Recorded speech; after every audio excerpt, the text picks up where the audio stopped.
Halo Sahabat Beta, apa kabar? Semoga Sahabat Beta tetap sehat, tetap semangat, dan tentunya tetap semangat. Sahabat Beta, saat ini saya sedang berada di Desa Karangmalang, RT 3 RW 2, Kecamatan Gepok, Kabupaten Kudus. Tepatnya saya berada di depan rumahnya Pak Jamal. Pak Jamal ini merupakan seorang yang memiliki usaha pembuatan tempe, sahabat. Tempe sendiri kita ketahui adalah makanan khas Indonesia ya, yang terbuat dari fermentasi kedelai. Tempe sendiri dikenal mengandung banyak vitamin dan banyak protein, sahabat ya. Dan di sini uniknya miliknya Pak Jamal ini, dia mengklaim tempenya itu tempe super, sahabat. Kita akan melihat proses pembuatan tempe supernya, dan tempe super itu yang gimana sih menurut Pak Jamal tadi. Kita akan masuk ke dalam, sahabat ya. Selamat teman saya, let's go.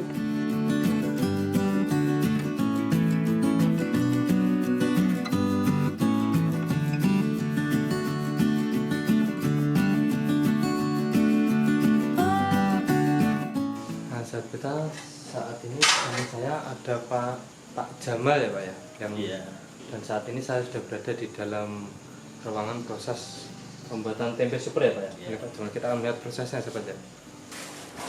Ini kedelainya, ini mau dimasak Pak? Dimasak. Sekali masak berapa kilo biasanya Pak? Sementara ini masih 65 kilo. Butuh berapa jam Pak? Itu dalam memasakkan sekitar 3-4 jam. Oh, 3-4 jam. Setelah itu kita pindahkan ke tempat perendaman. Perendaman dalam minimal dalam 8 jam. Oh, direndam 8 jam ya. Setelah direndam, baru besoknya kita giling. Terus setelah digiling, kita buang kulit arinya. Oh, kulit arinya. Ini ya Pak. Ini sedang proses. Ini proses pembuangan kulit Pembuangan ari. kulit ari ya.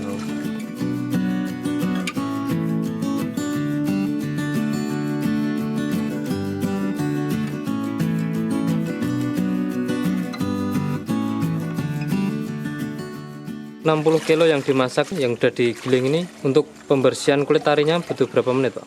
Untuk pembersihannya paling cepat itu dalam 30 menit lah.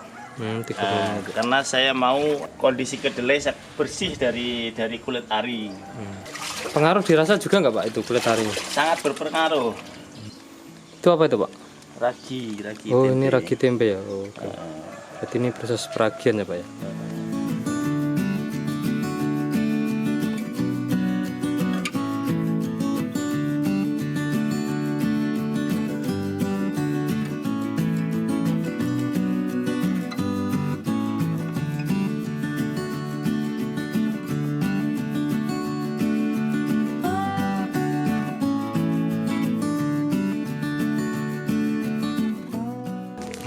Untuk membuat bodi yang agak siku kayak gini, ini butuh alat seperti ini.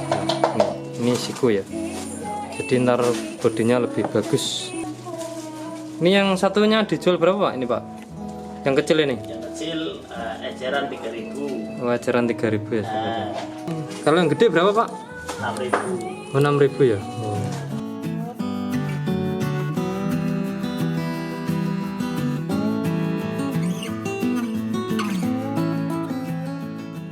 Sahabat, kita tadi kan sudah melihat proses pembuatan tempe super milik Pak Jamal ini ya sahabat. Tapi untuk lebih jelasnya kita akan bertanya langsung sama beliau. Ini jenengan produksi apa Pak? Produksi tempe delay super. Sejak kapan Pak? Sudah berjalan hampir 4 bulan.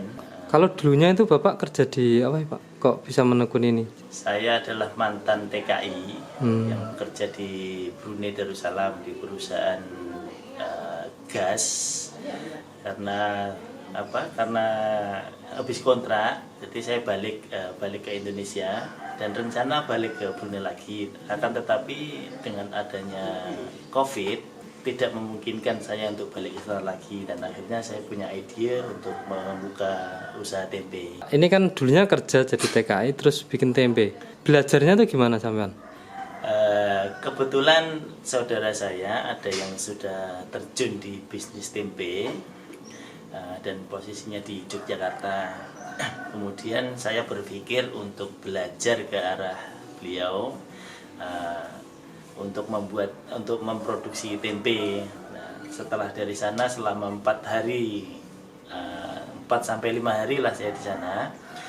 Terus saya aplikasikan untuk produksi sendiri di rumah. Gitu. Dan bisa ya Pak buat tempe? Alhamdulillah langsung jadi. Untuk keunggulan tempe yang buatan sampean tuh apa sih Pak? Tempe yang saya punya dari segi rasa itu gurihnya dulu masih terbawa. Satu gurih, yang kedua tahan lama karena tempe saya tidak tercampur dengan sampah dan macam-macam lah. Maksudnya sampah itu apa Pak? Mungkin bisa disebutin.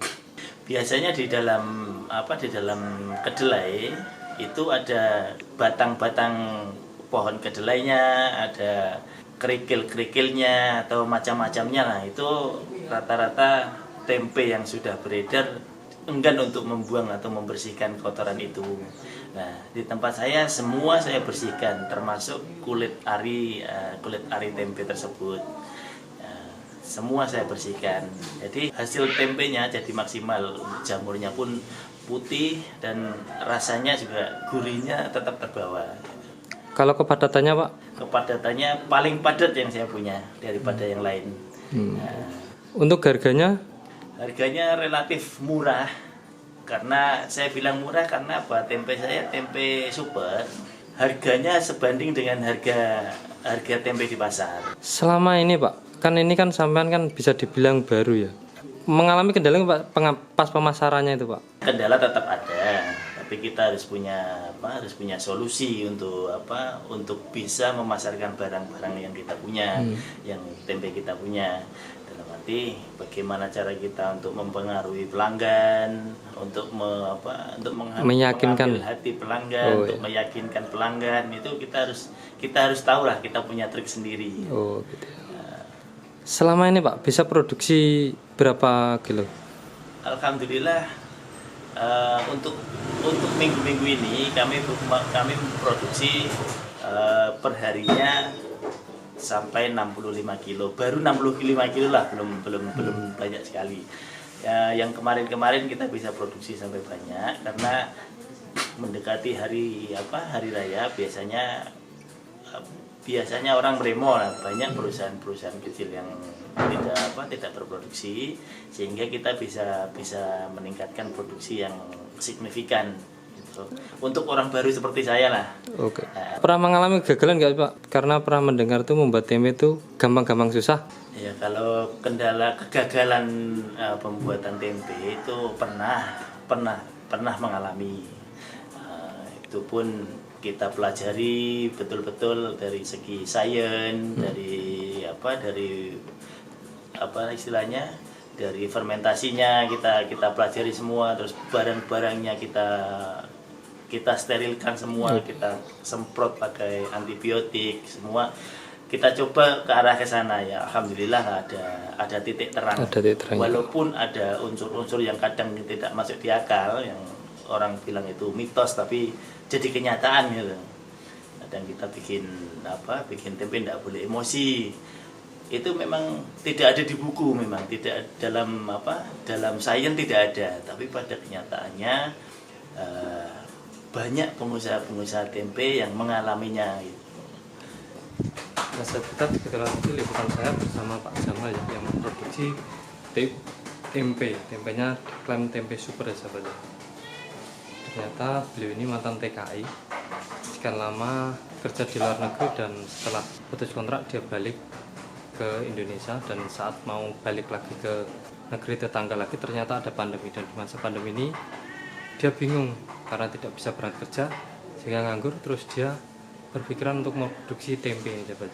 Karena menurut beliau tempe memang bisa dibilang kebutuhan primer dalam makan sahabat ya, karena memang banyak mengandung protein dan vitamin lainnya sahabat. Dan memang tempe selain ini memang banyak diminati masyarakat sahabat. Semoga liputan saya ini bermanfaat dan bisa memberi inspirasi maupun referensi bagi sahabat semua. Bila sahabat suka bisa di like, share, dan tentunya komen ya. Dan selalu nantikan saya di video saya selanjutnya, karena kami Beta akan selalu memberi informasi yang unik, menarik, dan tentunya inspiratif bagi sahabat semua. Sampai jumpa.